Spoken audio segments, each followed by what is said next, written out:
uwo mugaragu rero wari uzi icyo shebuja ashaka, ntakiteho ngo agikore uko yari yamutegetse, azakubitwa nyinshi. Ngaho mvuga ko abashumba muri Kiliziya Gatolika nibo bahawe byinshi, bategurwa igihe kirekire. Bavandimwe, Kristo Yezu akuzwe iteka ryose. Uyu ni wa mwanya w'isengesho rishora imizi mu ijambo ry'Imana, Lectio Divina.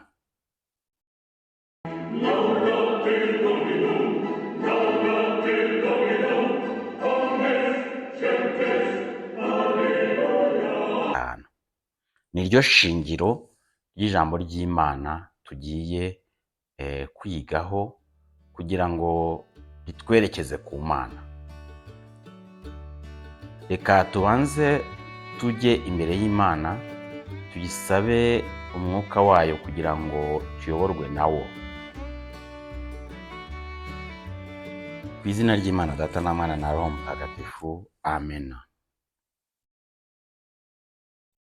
Roho w'Imana manuka manuka, Roho w'Imana manuka manuka, Roho w'Imana manuka manuka, imitima yacu ibone. Ubaho Imana Data na Mwana na Roho Mutagatifu, nk'uko bisanzwe iteka, ubawe n'ubu n'iteka ryose, amen. Ku izina ry'Imana Data na Mwana na Roho Mutagatifu, amen. Bavandimwe rero, tugiye kumva iri jambo ry'Imana kugira ngo ridufashe kumva byinshi biririmo. Ijambo ry'Imana ry'uyu munsi ni iryo kuri iki cyumweru ku itariki 28 z'ukwa karindwi. Ni ijambo ry'Imana rero dusanga mu Ivanjili yanditswe na Yohani, umutwe wa 6 umurongo wa 1 kugeza kwa 15. Ibyo birangiye, Yezu ajya hakurya y'inyanja ya Galileya, ariyo Tiberiya. Abantu benshi baramukurikira bitewe n'uko babonaga ibimenyetso yerekanaga akiza abarwayi. Nuko Yezu aterera umusozi, ageze mu mpinga aricara ari kumwe n'abigishwa be. Ubwo Pasika, umunsi mukuru w'Abayahudi, yari yegereje. Yezu arambura amaso, abona cya kivunge cy'abantu kije kimugana. Niko kubaza Filipo ati, turagura he imigati yo kugaburira bariya bantu? Ibyo yabimubwiye amwinja kuko yari azi icyo ari bukore. Filipo aramusubiza ati, n'uwagura imigati y'amadenari 200, umuntu ntiyabonaho na kanzinya. Umwe mu bigishwa be witwaga Andereya, mwene nyina wa Simoni Petero, aramubwira ati, hano hari agahungu gafite imigati 5 y'ingano za bushoki n'amafi 2, ariko se byamarira iki abantu bangana batya? Yezu ati, nimwicaze abantu. Aho hantu hari ibyatsi byinshi, nuko baricara, abagabo bari nk'ibihumbi 5. Maze Yezu afata imigati, arashimira, ayigaburira abari bicaye aho, abaha n'ifi uko bazishaka.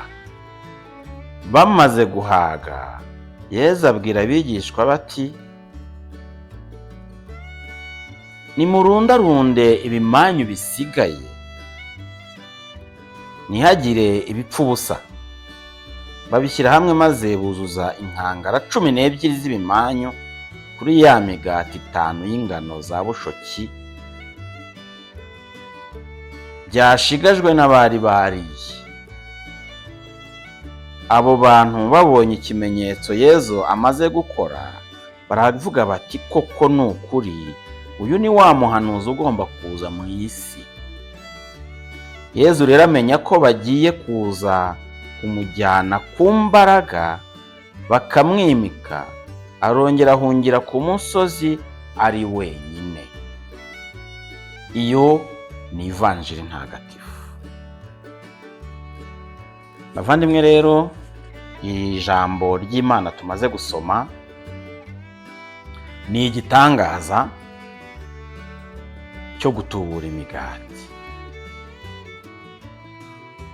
Tukaba tubonye ko ari imigati 5 n'amafi 2 yahereyeho. Nk'uko dusanzwe tubigenza iyo tuganira ku ijambo ry'Imana, tubanza kumva ikibazo Yezu ari gukemura,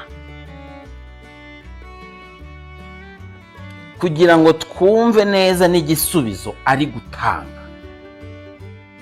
Mbere y'uko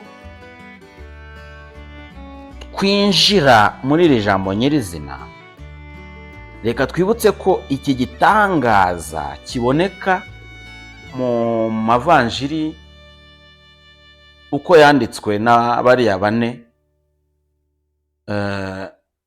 Mu ivanjiri ya Yohane turabyumvise, ariko tuyisanga no mu ivanjiri yanditswe na Matayo, umutwe wa 14 guhera ku murongo wa 13 kugeza ku 21. Tukayibona mu ivanjiri yanditswe na Mariko, umutwe wa 6 umurongo wa 33 kugeza ku 44, na n'ivanjiri yanditswe na Luka, umutwe wa 9 umurongo wa 10 kugeza ku 17. Ni ivanjiri ya Yezu Kristo. Aba banditsi bose iyo urebye usanga buzuzanya kuri iyi vanjiri, kugira ngo twumve neza igihe byakorewe, twumve n'ikibazo gihari, tukibaze, tucyumve neza, twumve n'igisubizo kirimo hano. Reka turebe uko bivugwa mu ivanjiri yanditswe na Luka, umutwe wa 9. Ariko mbere y'uko tugera hariya ku gutubura imigati, turebe n'ibibanza. Umutwe wa 9 tubonamo ko guhera ku murongo wa 10 tubona ko intumwa zari zihindukiye zivuye mu butumwa, zitekerereza Yezu ibyo zakoze byose, nuko ajyana nazo ajya ahantu hiherereye ahagana ku mujyi wa Betsayida. Azijyana ahantu hiherereye. Azijyanira iki? Ese no mu ivanjiri yanditswe na Mariko biravugwa? Reka naho tugereyo. Mariko 6 duhere ku murongo wa 30. Intumwa zihindukiye ziteranira iruhande rwa Yesu, maze zimumenyesha ibyo zari zakoze byose n'ibyo zari zigishije byose. Nuko arazibwira ati, nimuza hitaruye hadatuwe, maze muruhuke gatoya. Koko rero abazaga n'abagendaga bari benshi, bigatuma batabona n'umwanya wo kurya. Bari rero bavuye mu butumwa hirya no hino yari yaboherejemo. Turibuka ko yabahaye amabwiriza, abaha n'ubutumwa ndetse abaha n'ububasha kugira ngo bakore uwo murimo. Ushaka kumva neza ariya mabwiriza yose Yezu atanga ku ntumwa ze, yasoma Matayo umutwe wa 10, niho amabwiriza yose akusanyirije. umutwe wa 10 wose wuzuyemo amabwiriza y'umuntu wese ujya mu butumwa bwa Yesu. Abateze amatwi ariko ntiyihutiye kubasubiza, kuko hari abantu benshi ahisemo ko bajya kwiherera kugira ngo banaruhuke ahantu hitaruye. Nuko ngo bajya mu bwato bambukira ahantu hadatuwe bagira ngo biherere. Ubwo turi mu ivanjiri yanditswe na Mariko, uwo ni umurongo wa 32. Umurongo wa 33, abenshi mu bababonye bagenda barabamenya, nuko baza ku maguru baturuka mu migi yose bahirukira, ndetse barahabatanga. Yesu amaze kwambuka abona iyo mbaga nyamwinshi y'abantu, abagirira impuhwe kuko bari bameze nk'intama zitagira umushumba, atangira kubigisha byinshi. Dutangiye kumva rero ikibazo gikomeye gihari. Nubwo hari gahunda yo kwiherera kugira ngo abigishwa baruhuke kandi abafashe no kunoza ibyo bagomba gukora, havutse ikibazo gikomeye. Hari abantu benshi babashaka. Yesu ababonye abagirira impuhwe kuko bameze nk'intama zitagira umushumba. Ngiki kibazo cya mbere gikomeye Yesu ashaka guhangana nacyo. Bameze nk'intama zitagira umushumba, kandi bari kubashakashaka. Banabatanze hamwe, bagiye bazi ko bagiye kwerera bonyine, ariko biranze. Yakabibese rwose ati reka tubanze twiherere, ariko biranze. Ikibazo cya mbere rero tugomba kwibaza ni iki ngiki. Nubwo kwiherera no kuruhuka ari ngombwa, ubonye abarushye, imbaga y'abarushye n'abaremerewe bagukeneye byihutirwa, ntabwo wahindura ibyihutirwa muri gahunda zawe. Icyo nicyo kibazo cya mbere Yesu atwereka. Nubwo kuruhuka ari ngombwa, kwiherera ari ngombwa, ntabwo umuntu ashobora guhindura ibyihutirwa,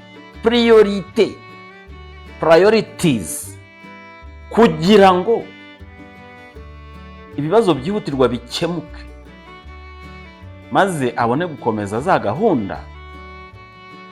Kristo Yesu akuzwe bavandimwe. Icyo ni ikibazo cya mbere rero. Kuruhuka ni ngombwa, kwiherera ni ngombwa, ariko se impamvu zihutirwa ntizishobora gutuma gahunda yo kuruhuka ihinduka?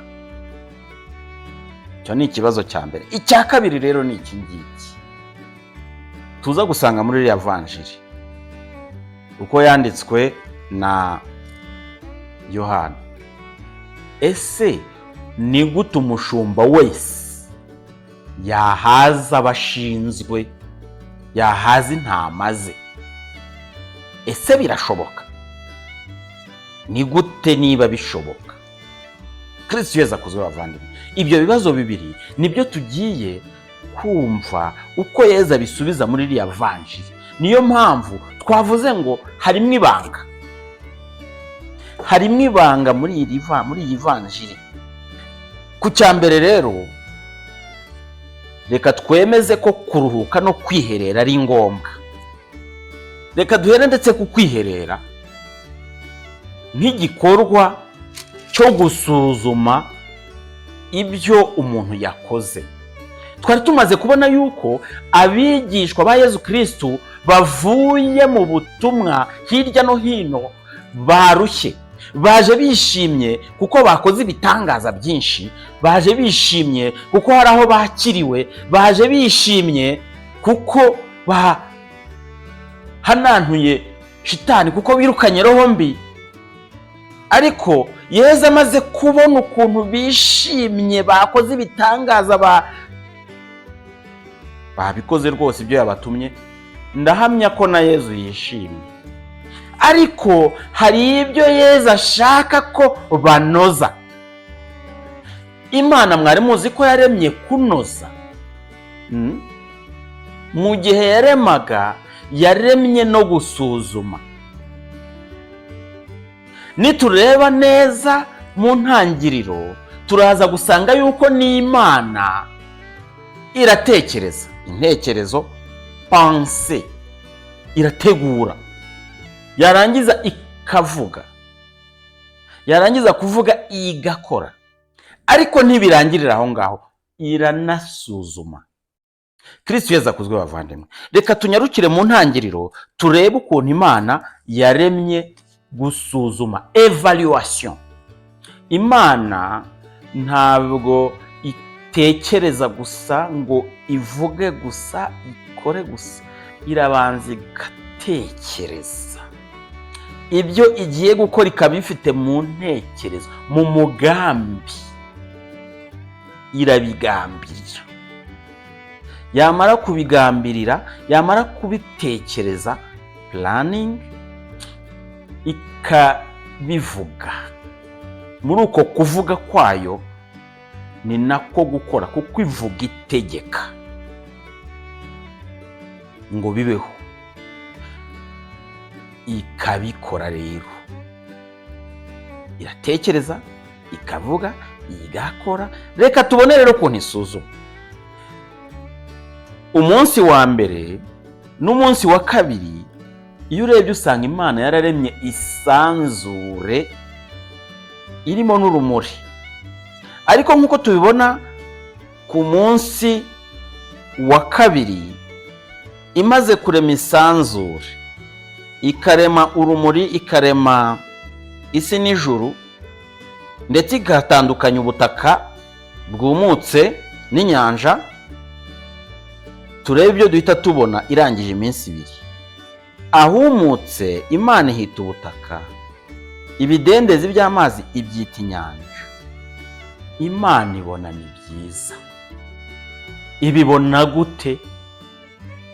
Imana ibona ko ari byiza kuko yikebutse, ikareba ibyo imaze gukora, igahindukira, irikebuka. Ibyo maze gukora bimeze gute mbere yo gukomeza? Imana ibona ko ari byiza, ikabona gukomeza.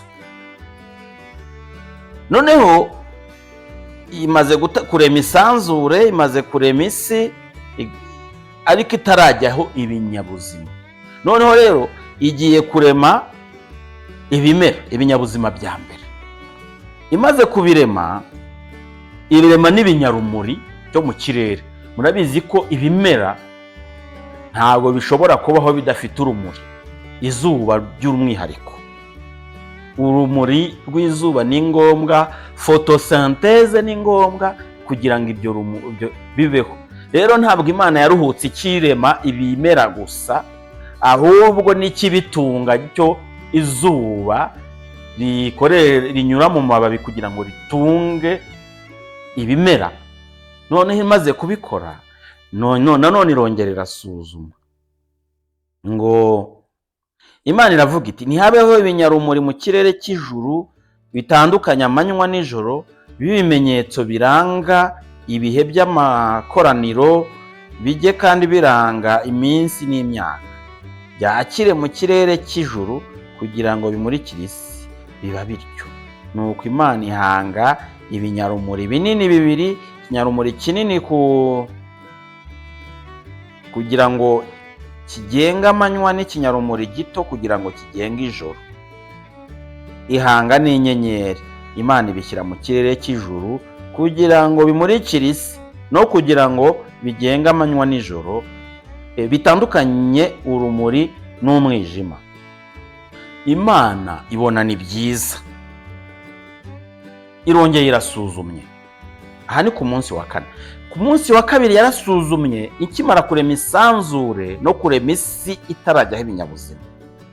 Imaze kurema ibimera n'ibinyarumuri, irongeye irasuzumye ku munsi wa 4. Ibigiye gukurikiraho bigiye byihariye rero noneho. Igiye kurema inyamaswa umunsi wa 5, nimara kuzirema izo mu nyanja zose yongere isuzume. Imana ibona ni byiza. Irongere ireme ibyo ku isi byose, ibyerekeye inyamaswa zo ku isi zigendera ku butaka n'iziguruka mu kirere, nazirangije kuzirema no kuziha umugisha byose, iravuga iti, irongera irikebuka, ibona ni byiza. Noneho tuba tugeze rero ku munsi wa 6, irema umuntu. Imana imaze kurema umuntu, kumuha umugisha, iremwa ry'umuntu ryo rirahimbaye, ni rirerire ntago turitindaho. Imana rero imaze kurema umuntu, noneho ngo ibona ni byiza cyane, yarongeye irikebuka, ibona ni byiza cyane. Rero nimureba neza muraza gusanga Imana nayo yararemye ifite imihigo igomba kugenda igeraho, ikabona gusuzuma. Yagiye igera, yari ifite ibivi igomba kubanza kugeraho, kugenda yusa ikivi cya mbere ikikebuka, ikusa ikivi cya kabiri ikikebuka, ikusa ikivi cya gatatu ikikebuka. Ikivi cya mbere cyari isanzure n'isi itandukanyijwe n'ibindi bisigaye byo mu kirere bitarajyamo ibinyabuzima, ikikebuka. Imana irema noneho ibimera n'izuba irikebuka. Imana irema ibyo mu nyanja, birangije umugisha irikebuka. Imana irongera irema n'ibindi byose bigendera ku butaka, inyamaswa zigendera ku butaka ndetse no mu kirere, ibiguruka mu kirere byose, nabyo birangije irikebuka. Aho hose ikabona ni byiza. Irangije irongera yikebuka, irangije no kurema umuntu. Bavandimwe, Kristo Yesu akuzwe. Gutinda kuri iyi ngingo ni ikintu gikomeye. Bariya bantu n'ubwa mbere Yesu yari abatuma, ni bamwe ba 12. Mwibuke ko hari ikindi gihe azatuma 72. Ari kubatoza akitangira, ariko agomba no kugenda bigisha kunoza. Icya mbere yabigishije kunoza gikomeye ni ukumenya intego ibo ubwa inyungu bafite mu byo bakora, kugira ngo bibatere umurava kurushaho. Ubwo baje bavuga ngo twirukanye na roho mbi, twakije abarwayi, barishimye, bashimishijwe n'ibitangaza bakoze, Yesu arabwira ati ibyo ngibyo ntabwo ariyo nyungu yanyu ya mbere. Byabereye he? Mu mwiherero. Inyungu yanyu ya mbere ni uko amazina yanyu yanditswe mu gitabo cy'ubugingo, nicyo mugomba guharanira. Bityo bizatuma ya mabwiriza yose bayitaho, kugira ngo bavuga bati ibyo ndi gukora ndi kubikora kubera ikuzo ryanjye, kugira ngo nshimishe abantu, cyangwa ndi kubikora kugira ngo ngume mu gitabo cy'ubugingo, kugira ngo nandikwemo se. Icy'ingenzi bagomba kwibuka inyungu yabo muri ibyo byose ni uko banditse mu gitabo cy'ubugingo. Ubwo icyo kintu Yesu yagomba kukibibukiriza hehe? Yagomba kukibibukiriza mu mwiherero. Kwiherera ni ngombwa kugira ngo bikebuke, kandi Imana yaremye kwikebuka nk'uko tubibonye mu gitabo cy'Intangiriro. Byongeye mu gitabo cy'Intangiriro tubona ko Imana yaremye ikiruhuko. Imana yaremye ikiruhuko kuko irangije gukora umushinga wayo wo kurema, ku munsi wa 7 yararuhutse. Ko ikiruhuko nacyo kije mu iremwa, ubwo rero ni ubwo buryo Imana yaremye n'ikiruhuko. Ikiruhuko ni ngombwa rero, kandi Yezu nabyo yabishakiraga abigishwa be ngo bajye bakora ariko banaruhuke. Ikiruhuko ni ngombwa cyane ku buryo mu gihe mu kinyejana cya 19 ubwo hari hatangiye kubaho impinduramatwara mu by'inganda, revolution industrielle, byaragaragaye ko abantu bakoreshwaga bikomeye bucakara, ntibabone n'umwanya wo kwita ku miryango yabo. Habayeho rero guharanira uburenganzira bwo kubona ikiruhuko.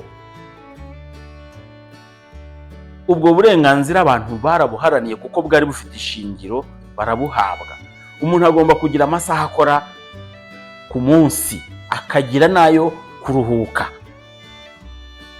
ndetse kugira ngo wumve ko nabyo bigize umurimo. Ikiruhuko ngarukamwaka umuntu wese agomba kubona ukorera runaka.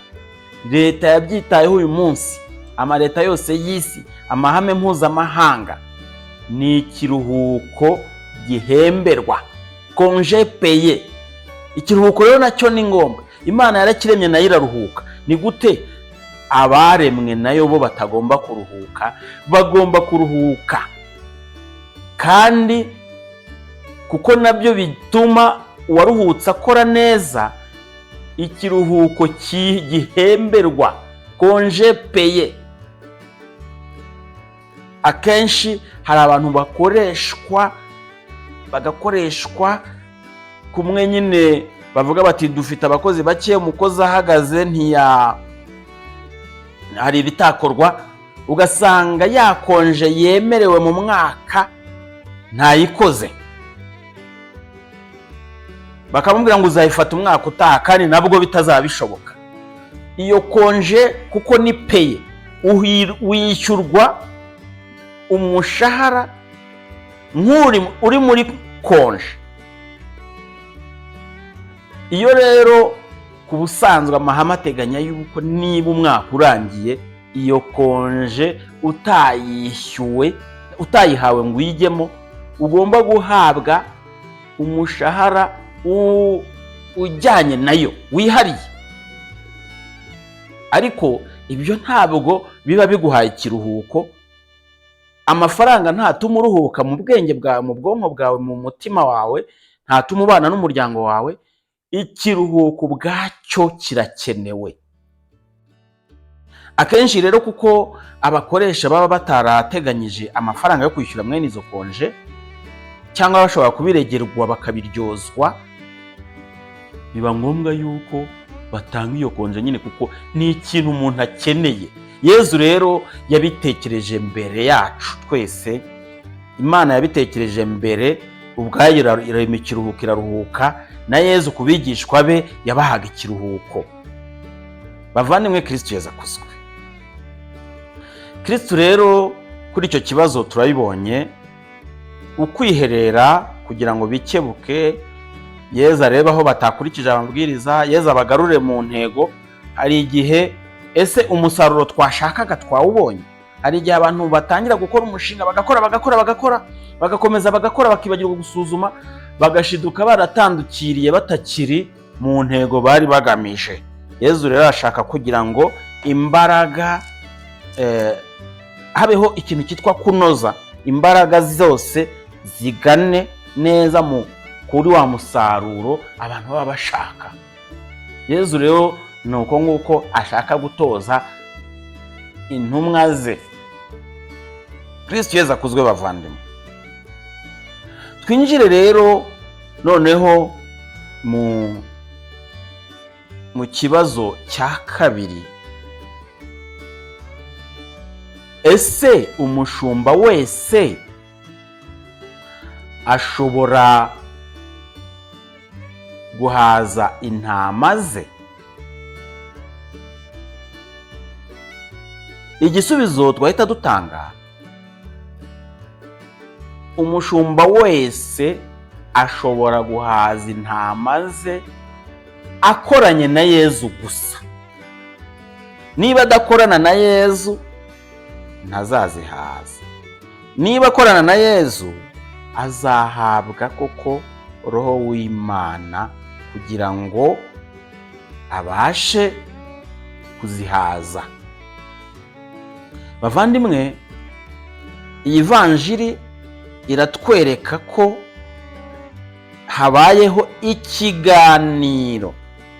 Amaze kubona ikibazo gihari, hari imbaga y'abantu, ngo Yezu arambura amaso abona cya kivunge cy'abantu kije kimugana. Ahandi twabonye ko abagirira impuhwe kuko bameze nk'intama zitagira umushumba. Noneho atangiye kugirana ikiganiro n'abigishwa be ngo aba bantu tubagenze gute. Hano yahise arasa ku ntego, turakura he imigati yo kugaburira bariya bantu? Ahandi nko mu ivanjiri ya Luka avuga ngo iki, yanditswe na Luka ngo umunsi uciye ikibu ba 12 baramwegera baramubwira bati sezerera aba bantu bajye mu nsisiro no mu ngo ziri hafi aha bashaka icumbi n'icyo barya, kuko aha turi ari ku butayu. Ahangaha ni abigishwa baje kubwira Yezu ngo nasezerera abantu bagende. Bajye he? Bajye kwishakashakira ibyo barya, kuko aho bari ntabyo babona kuko ari mu butayu. Ngo bajye mu ngo ziri hafi. Ngahora none se mu butayu ubundi haba ingo hafi? Bari babahuye rero, bari babahuye mu birura, bari babahuye ngo nibigire mu byo bashaka. Uyu munsi intama zawe zitirimutse zagana mu zihe nsisiro? Aho si mu butayu, mu macace y'inyongobeza bugingo, aho tuzi ari business church. Business church se umuntu nabona abantu batabonetse azakora iki? Azajya gushaka imbaraga zikuzimu akora ibitangaza bamuyoboke kugira ngo yerekane yuko ari ufite Roho Mutagatifu kandi ari gukorana na Sekibi. Aha, bamaze kujya bivamo benshi, abihana bavugaho uko bagiye kuzimu bashaka nyine kubona abayoboke kugira ngo babone ifaranga. Ubugingo bw'abantu ntacyo bubabwiye, icyo bareba ni ugushaka ifaranga. Ukabavuga rero ngo nibagende abo bantu, izo ntama nizigende zijye kwihahira. Yezu rero icyo gihe yarashubije ati mwebwe ubwanyu nimubahe ibyo kurya. Hano rero niho twavuga, ese umushumba wese ashobora guhaza intama ze? Tukaba twagaragaje yuko igisubizo ari yego, ariko niba akorana na Yesu, niba ari mu bumwe na Yesu, azabasha guhaza intama ze. Hano noneho batubwiye ibiboneka, ibihari kugira ngo abashe guhaza intama ze. Andereya Filipo we yagize ikibazo, turakuraho imigati yo kugaburira bariya abantu Yezu wabibazaga. Ibyo yabimubwiye amwinja kuko yarazi icyo ari bukore. Filipo aramusubiza ati n'uwagura imigati y'amadenari 200 umuntu ntiyabonaho n'akanzinya. Ariko Andereya aravuga ati hano hari agahungu gafite imigati 5 y'ingano za bushoki n'amafi 2, ariko se byamarira iki abantu bangana batya? Hari iki cyo kugaburira abantu? Icyo nicyo Yezu abanje kwitaho. Rero nitukurikira neza turaza kureba icya mbere. Yezu abonye ko abantu bakeneye ijambo.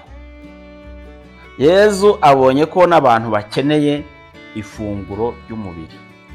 Abajije abigishwa be ati tubagenze dute, turakuraho ibyo kubaha.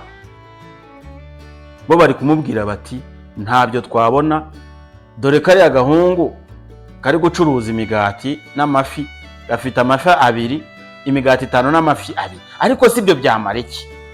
Nitureba neza rero bavandimwe, turasanga hari ikintu Yezu ari kubwira abigishwa be. Ari kubabwira ngo babanze basesengure mu buzima bw'umurimo wabo, basesengure, barebe ibikenewe, barebe aho byava, noneho bafata ingamba. Yezu rero agiye kubigisha gufata ingamba za mbere. Icyo ababwiye, arababwiye ati nimwicaze abantu. Aho hantu hari ibyatsi byinshi, nuko baricara. Ahandi tubona ko yabicaje mu dutsiko tw'abantu 50 kugira ngo babone uko babagezaho ifunguro. Kristo Yezu akuzwe bavandimwe.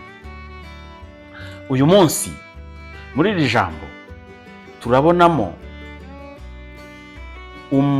umurimo wo kuyobora usa naho ari butuma indi mirimo, izindi nshingano zo kwigisha no gutagatifuza zizashoboka.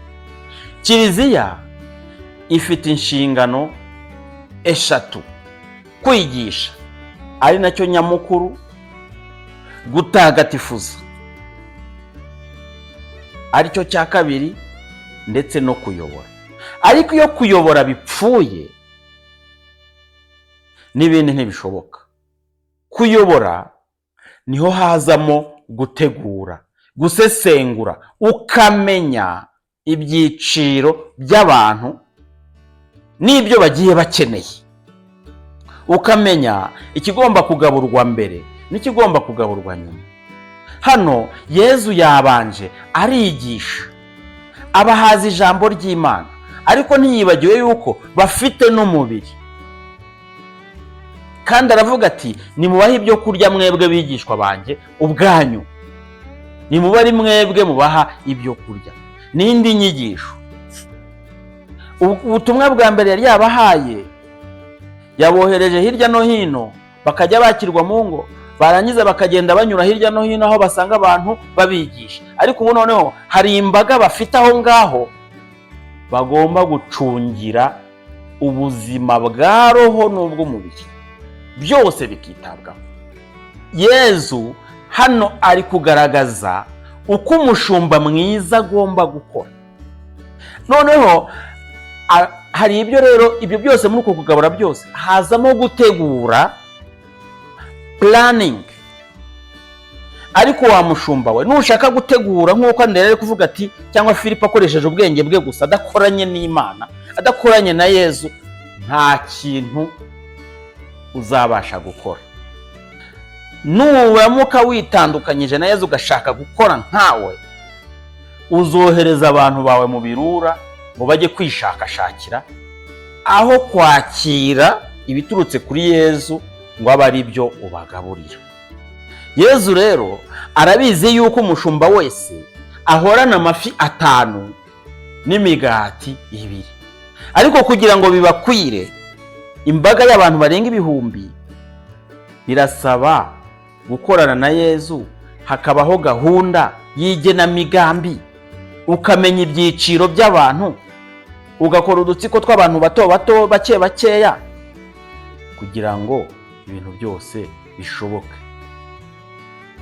Hakabaho na za serivisi zitandukanye kugira ngo ibyo byose bishoboka. Ibyo nibyo tubona ko Roho Mutagatifu yabashishije Kiliziya Gatolika.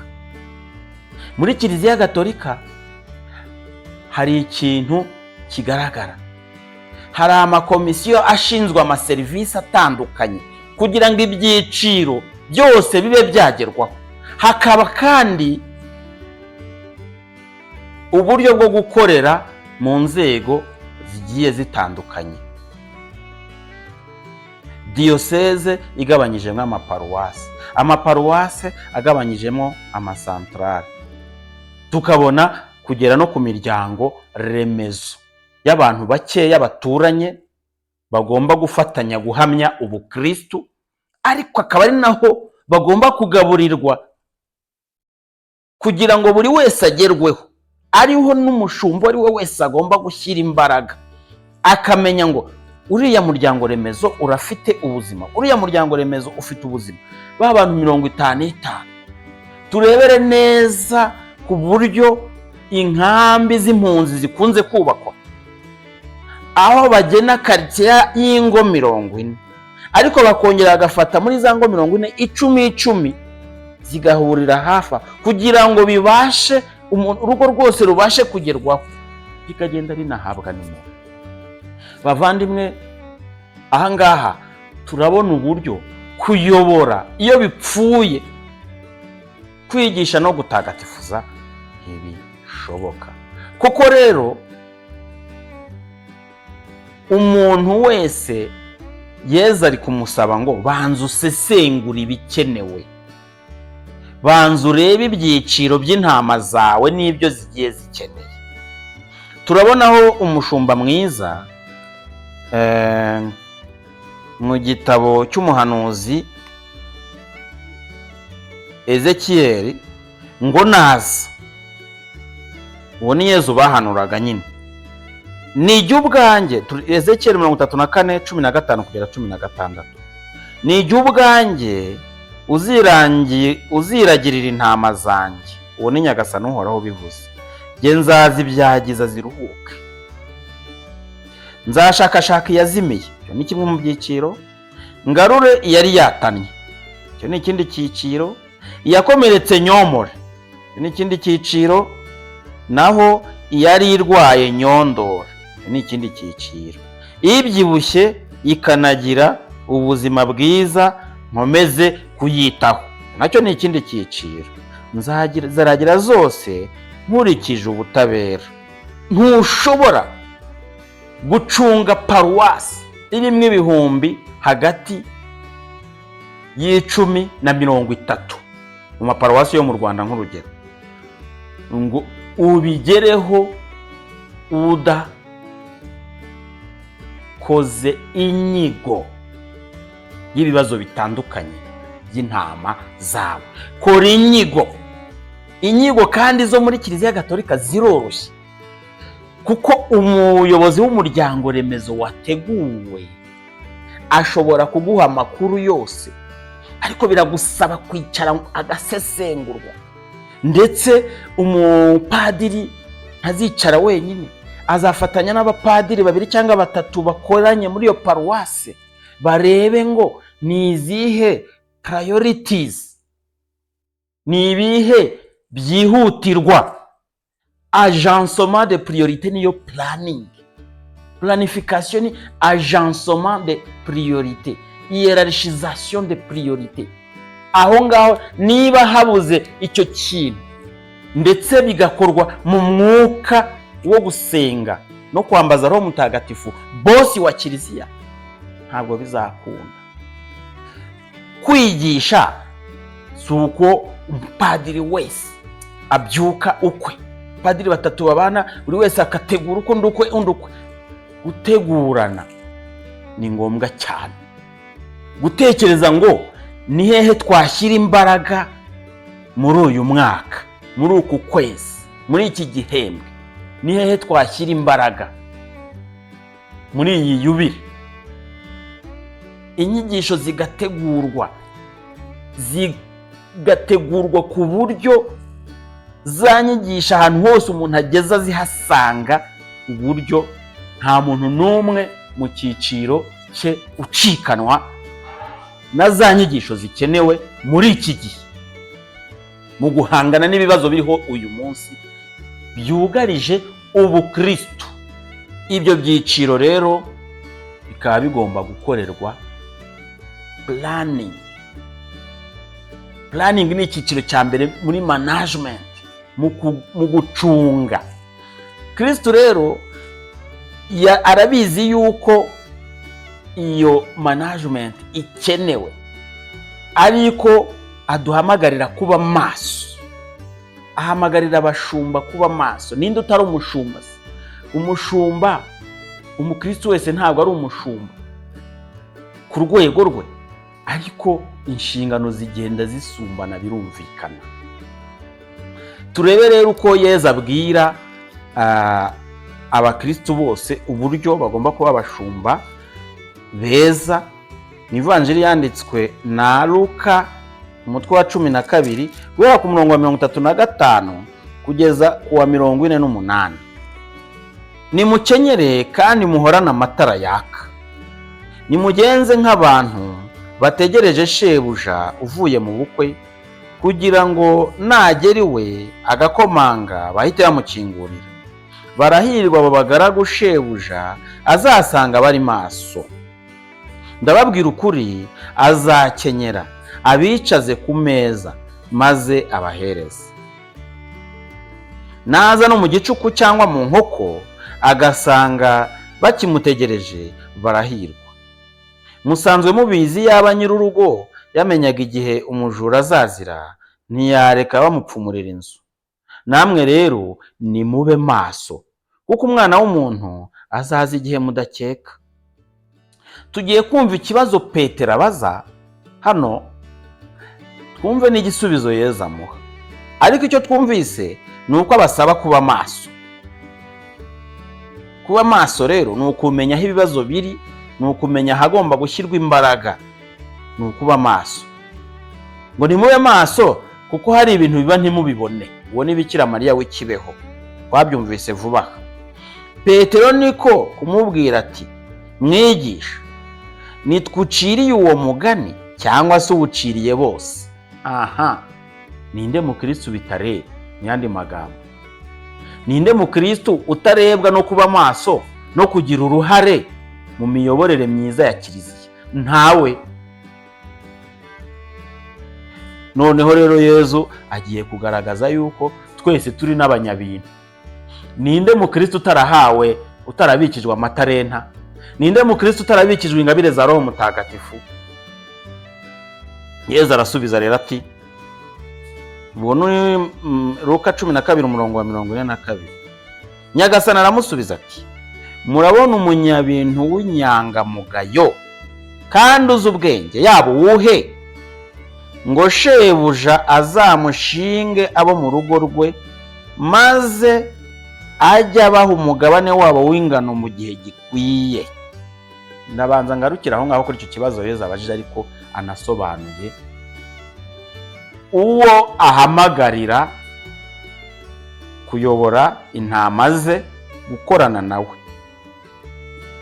Ngo ni umunyabintu, asanzwe ari umunyabintu w'inyangamugayo kandi uzi ubwenge, gukorana na Yezu, ucungira Yezu neza. Wa muntu w'umunyabintu noneho Yezu arashaka kumuha urundi rwego kubera uko kuba inyangamugayo no kuba umunyabwenge. Yezu ngo shebuja azamushinga abo mu rugo rwe. Wari umunyabintu, ayo matarenta, wari umunyabwenge, utinya Imana, ukorana nayo. Noneho Yezu abibonye aragushinga abo mu rugo rwe. Kugira ngo bigende gute? Ngaha rero aho Yezu aje kutubwira, kugira ajye abaha umugabane wabo w'ingano mu gihe gikwiye. Mu gihe gikwiye ni ryari? Niba hatarimo imicungire mizima, imiyoborere mizima n'imicungire mizima, management, ntabwo umuntu azabasha guha buri wese icyo akeneye mu gihe gikwiye. Planning, n'Imana twabibonye ko irategura, ikavuga, igashyira mu bikorwa. None rero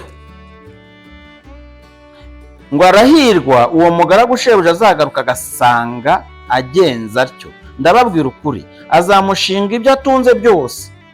Naho uwo mugaragu niyibwira ati, databuja aratinze, maze agatangira gukubita abagaragu n'abasha, akarya akanywa agasinda. Amaherezo shebuja azaza umunsi atamwitezeho no ku isaha atazi, maze amwirukane nabi, amuherereze mu nteko y'abahemu. Uwo mugaragu rero wari uzi icyo shebuja ashaka, ntacyiteho ngo agikore uko yari yamutegetse, azakubitwa nyinshi. Ngaho mvuga ko abashumba muri Kiliziya Gatolika nibo bahawe byinshi, bategurwa igihe kirekire, kandi ahantu Kiliziya igeze harashimishije.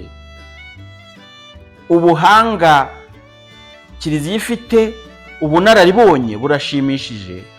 Umushumba wa Kiliziya muri Kiliziya Gatolika uwo ari we wese, guhera ku mubyeyi kugera ku mushumba wo hejuru uciye ku w'umuryango remezo, bafite byinshi bahawe. Ariko noneho twagera ku bapadiri, barategurwa bihagije.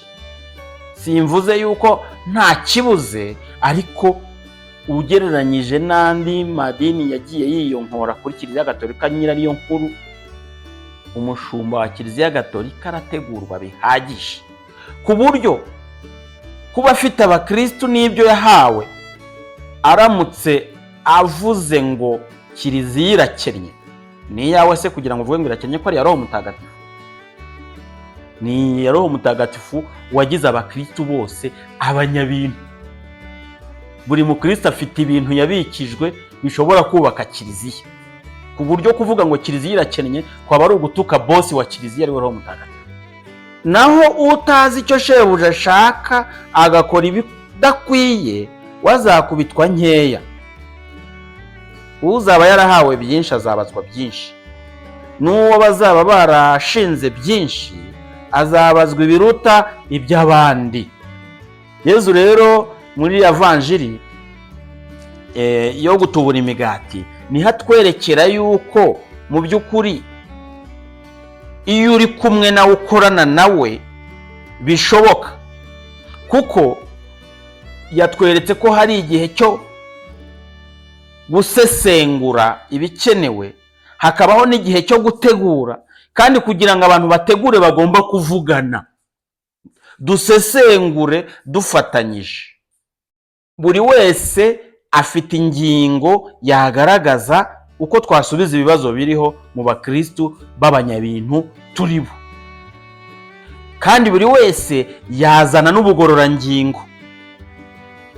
Dutekerereze hamwe mu mucyo hakorwa iki. Ariko wowe ubona statistike zawe muri paruwase zigenda zigabanukaho 1000 buri mwaka, ubwo nawe ntiwafashe icyemezo cyo kuvuga ngo nibajye kwirwariza mu nsisiro hariya mu birura? Yezu arakubwira rero ngo bahe wowe ubwawe ibyo bakeneye, ariko ntiwibagirwe ko turi kumwe, ntiwibagirwe gukorana nanjye. Ni muri urwo rwego rero Yezu anatanga strategy mwicaza abantu. Hari strategy zamaze kujyaho ariko tutabyaza umusaruro. Hari imiryango remezo, hari amakomisiyo. Ayo makomisiyo akeneye guhabwa ubushobozi mu byerekeye leadership na management, imiyoborere ya gikristo, leadership ya gikristo ndetse na management, social engineering, kugira ngo tumenye ngo turasesengura gute ibibazo, tubikemure dute, dufate ingamba dute. Kuvugana, gusesengura, kuvugana muri uko gusesengura, ariko ntitwibagirwe ko Yezu ahari. Nimwicaze rero abantu, noneho mutangire mu baserive. Bavandimwe, icyo kubaseriva rero nacyo kirahari. Icyo kubuduseriva ni imigati 5 n'amafi 2. Kristo Yezu akuzwe iteka ryose. Iyo migati 5 ni amategeko. Iyo migati 5 ni ibitabo 5 bya Musa. Ibyo bitabo 5 bya Musa by'amategeko biruzuzanya kugira ngo umuntu wese asobanukirwe amategeko, abashe kubona icyo akeneye. Ariko ibyo ngibyo niba hari uwatana, akeneye n'ifi ya mbere. Ifi ya mbere ni ubuhanuzi. Ubuhanuzi bwibutsa ngo nimwikebuke, ubuhanuzi butanga ubugororangingo kugira ngo abashumba uwo ari we wese mu rwego rwe agaruke mu nzira nziza, akore neza, intama ze zibashe kubona ibyo zikeneye. Ifi ya kabiri ni ubuhanga, ni ya Tanaka, Tora Nebiyimu Ketubimu, amategeko, ubuhanuzi n'ubuhanga. Ngaya amafunguro umushumba wese agomba kugabura kandi akabahora hari. Amategeko, ubuhanuzi n'ubuhanga ntacyo byageraho bitamurikiwe na Yezu, atari Yezu uri gufasha kubigabura, bitavuye mu biganza bya Yezu, tudakorana na Yezu. Imigati 5 n'amafi 2. Imigati 5 ni amategeko y'Imana tugomba gusobanura. Niyo mpamvu ari imigati 5. Ni imigati 5 n'ibitabo 5 bya Musa, nta na kimwe kihagije, byose biruzuzanya kugira ngo umuntu wese amenye amategeko ku buryo bwuzuye. Umenya amategeko yanjye kandi akayubahiriza, uwo ni unkunda. Yohani 14:21. Amategeko y'Imana uyu munsi adasobanuwe neza, abakristo baragwa, kuko amayeri ya shitani ni kuyasobanura ukundi. Akakwereka ko kwica byemewe mu gukuramo inda, shitani akakwereka ko kwica byemewe mu guhuhura abarwaye barembye bababara, n'ubundi buryo bwinshi cyane. Intambara nziza yabayeho, guerre juste, jamais. Nta guerre juste yica abantu ibaho. Bavandimwe, ibitabo 5 bya Musa uyu munsi niba bitari kubahirizwa, hari n'ifi. Ifi ya mbere n'ubuhanuzi bukubwira ngo gorora utya, genda utya, noza utya. Hakaba rero ni n'ubuhanga. Ubuhanga muri buri gihe budufasha kumva amategeko, duhangana n'ibibazo turiho uyu munsi. Gukora ushyize mu gaciro mu gihe turimo, ukamenya uburyo usubiza ikibazo cyose mu gihe turimo.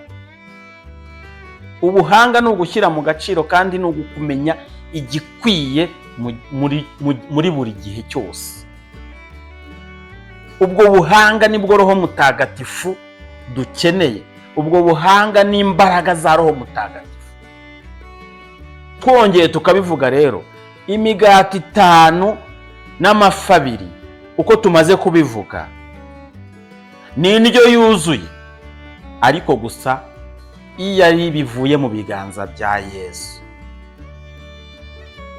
Imigati 5 n'amafi 2 ni ibyubaka umubiri, ari wo Kiliziya, bikarinda indwara, ari bwo buhanuzi.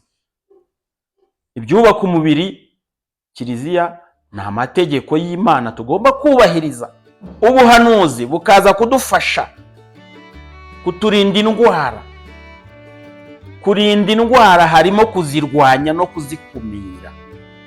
Indwara zamaze kwataka Kiliziya, indwara zamaze zishaka kuyataka, tukazikumira, twigisha. Ni ngombwa rero ko abahanuzi babaho, ni ngombwa ko ubuhanuzi bubaho. Umukristo wese agahanurirwa ibiri muri Bibiliya, uko yanoza amategeko. Noneho twese tugasabira hamwe imbaraga za Roho Mutagatifu, ariko ibyo byose bikaba biva mu biganza bya Yesu. Ni ibitera imbaraga nyine. Ifi ya kabiri ni ibitera imbaraga, ibyubaka umubiri, ibirinda indwara n'ibitera imbaraga. Tuzabasha kugaburira indyo yuzuye umukristo wese, yoye kujya kwihahira hariya.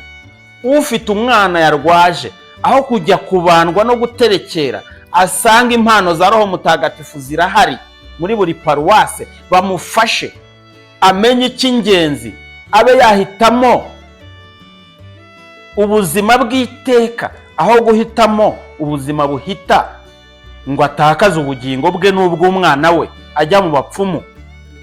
Ni kuki tubareka ngo bajye kwihahira muri izo nsisiro z'ibirura aho kugira ngo twe tubagaburire ubwacu?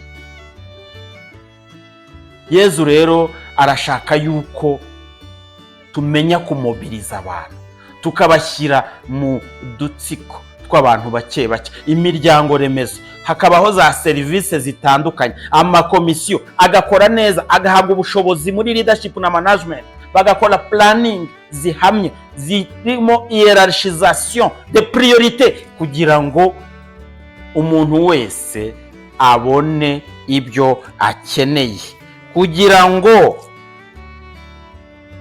Yezu Kristu ashakashake intama yazimiye ayigarure, agarure yari yatanye, yakomeretse ayomore, yari irwaye ayondore, kandi n'ibyibushye ifite ubuzima bwiza akomeze kuyitaho.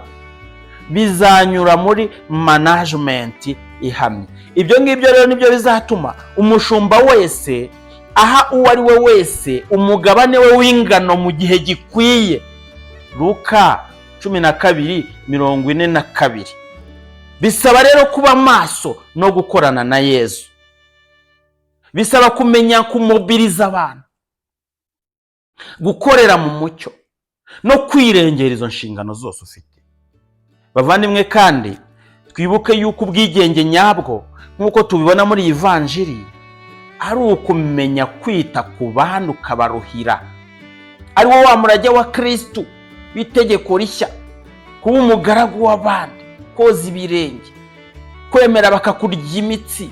Yezu azamura inkongoro n'umugati, mwakire murye, hanyuma no kudakoresha urugomo.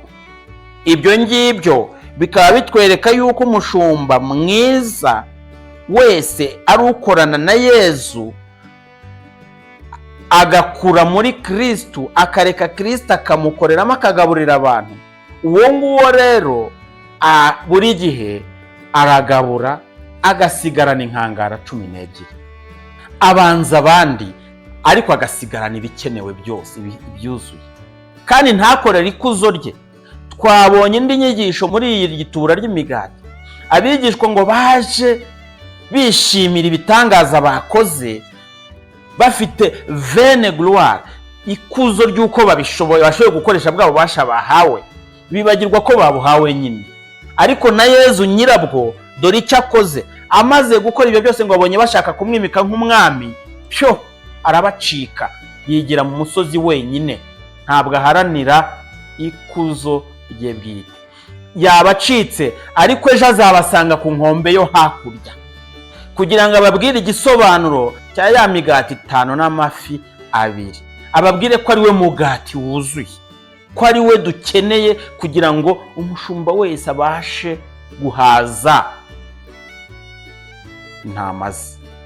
Bakristo rero bavandimwe, ngiyi Ivanjiri yo gutubura imigati n'ibanga ririmo nuko iyo hari abarushye n'abaremerewe badukikije, nubwo twaba turushye, tugomba guhindura ibyihutirwa, priorité.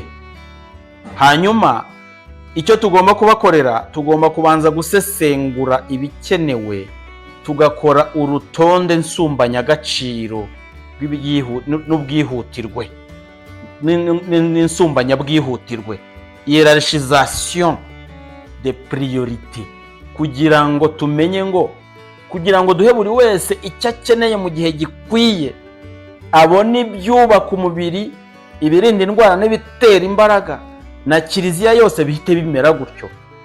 Turasabwa gukorana na Yezu, akaba ari utwiyoborera.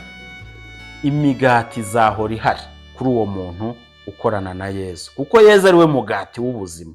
Kandi nitumara gusesengura, tuzabona statistike z'abakristo zitagenda zigabanuka, baba bahakanyi, bajya mu macacu, mu nyongobeza bugingo, aho bamwe baba viole, aho abandi bakorerwa byinshi tugenda tubona.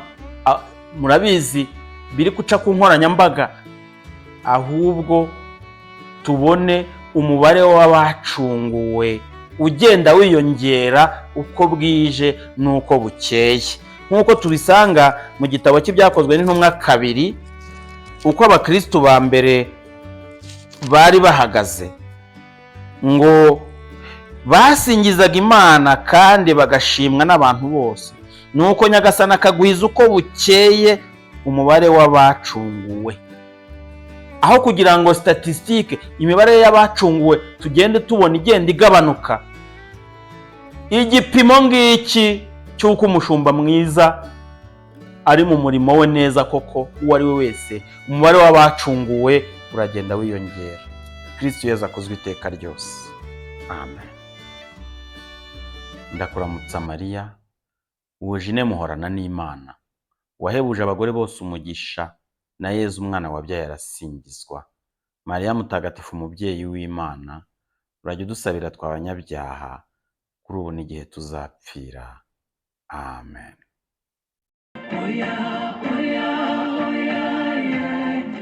Sinogenda nashimye